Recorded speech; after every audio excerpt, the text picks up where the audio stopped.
It's a business that I started with my business partner, Charles Rolls. Back in 2005 is when the first bottle came off the run. But we actually met in 2003. We met to talk about gin.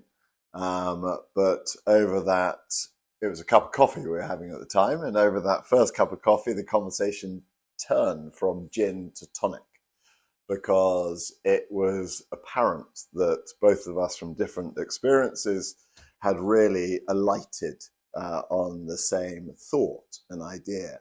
And that is, we had seen the way the world of spirits was changing and developing. More and more premium spirits were coming to the market. The spirit companies were starting to talk more about the premium end of their portfolio, starting to educate people about distillation techniques, about provenance. And so the consumer was coming more engaged with the world of spirits and premium spirits. And the bartending community was really starting to make even more of a name for itself. The world of mixology was starting to come alive all around the world. And also craft spirits was starting to develop. There had been tax law changes in different countries which had allowed smaller distilleries to start to form. And so all of this interest was happening in the world of spirits. And it was very clear to us that this was a trend that was going to grow and grow and grow.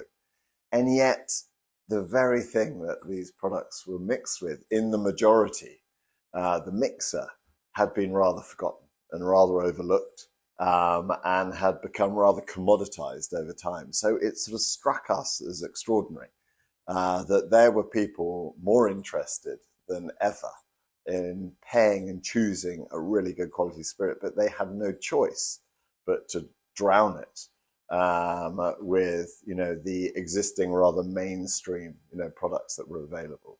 So that was the thought, and it was a conversation, as I say, that came up over that sort of first cup of coffee, and also what came up is really this sort of thought that we sort of coined there and then.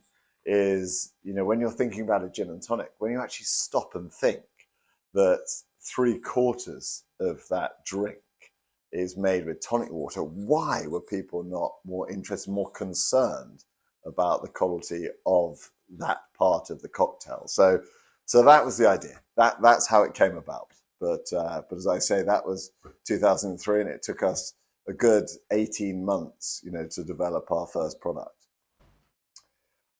I think, in essence, it's putting quality back in to, this forgotten, overlooked category, putting choice back in.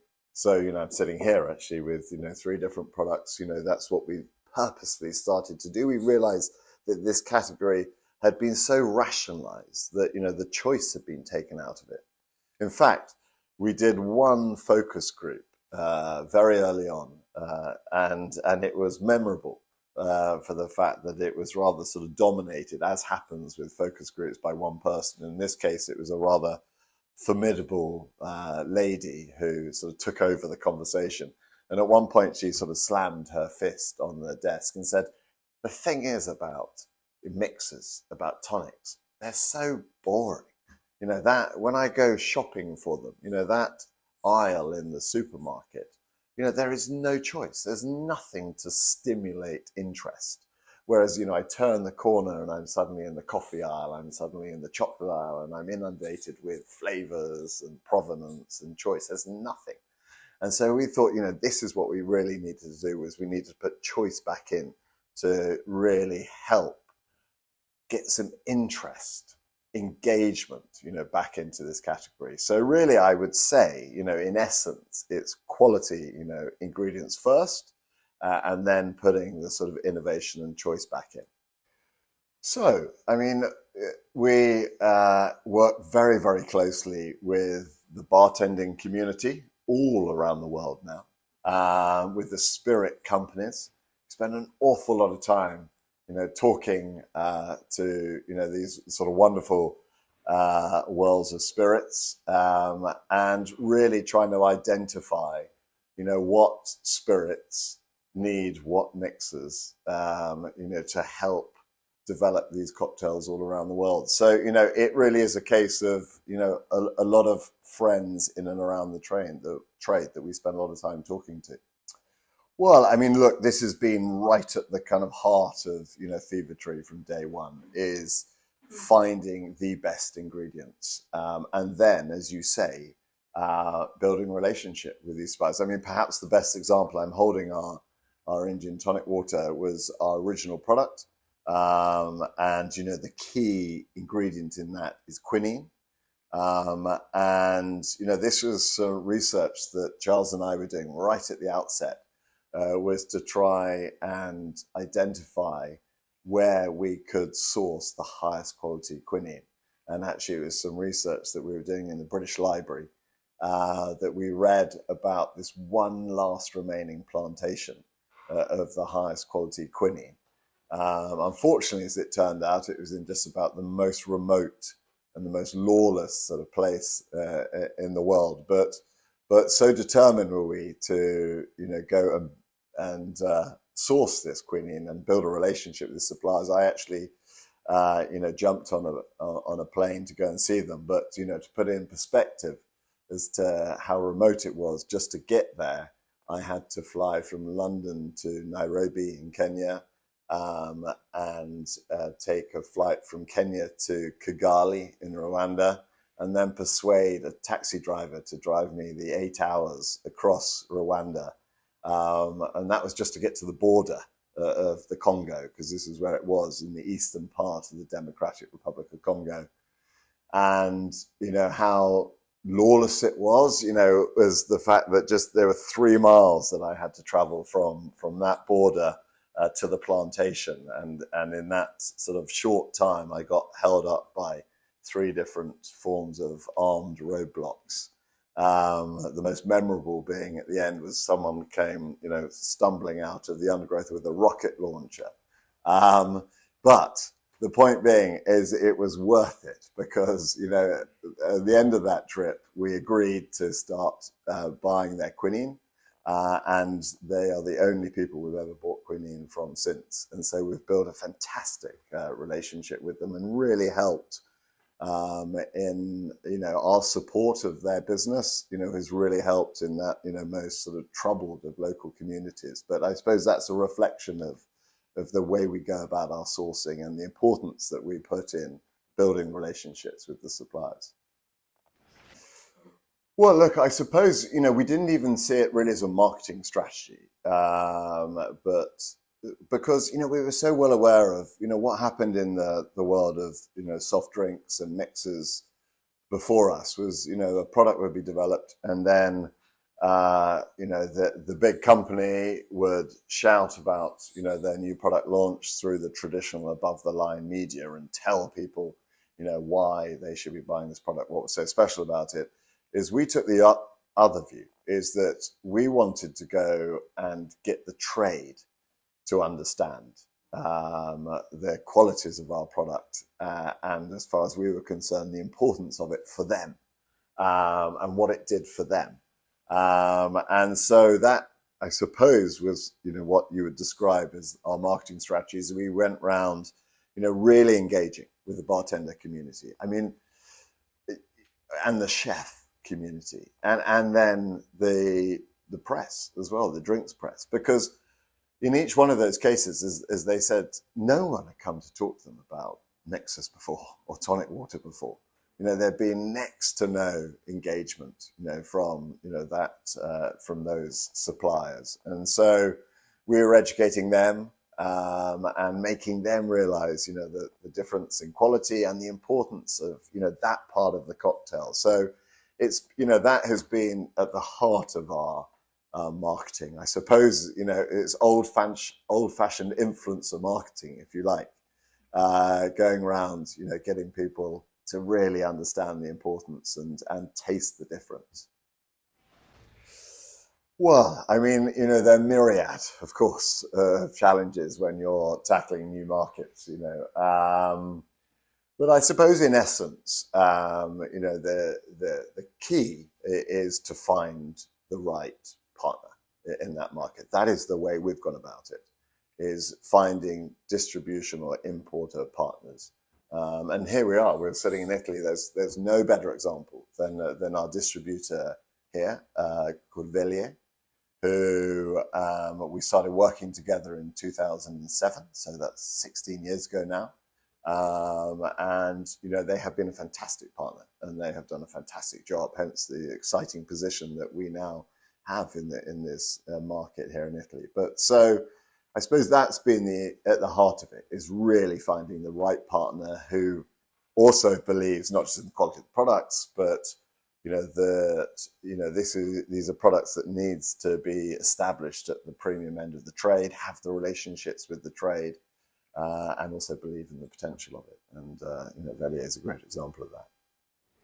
How do I view competition? Well, I mean, lots of people, we were the first to really look at putting a premium product in this category. There has been an enormous amount of imitators since. I know lots of people say it's an old English expression that imitation is a form of flattery. I don't subscribe to that. I find the competition really annoying. They're getting in the way. But look, I mean, there have been a lot of competitors. I mean, at the last count, I think we got up to over 150 of premium tonics and mixers have launched since we, opened people's eyes to this category. But I think, and that's fine. There's of course, place for others in the market. But I think for us, what's been exciting is we've stayed so far ahead of them. We're so far ahead of them. I believe very strongly in the quality of the products we produce, at the lengths we go to go and source our ingredients, but also our range. And that's been one of the keys, as I said at the beginning. The innovation and range has been one of the keys to the success of Fever-Tree, is ensuring the fact we've got exactly the right mixer to go with exactly the right spirit. And so, as far as we're concerned, that's where our focus is, rather than on the competition.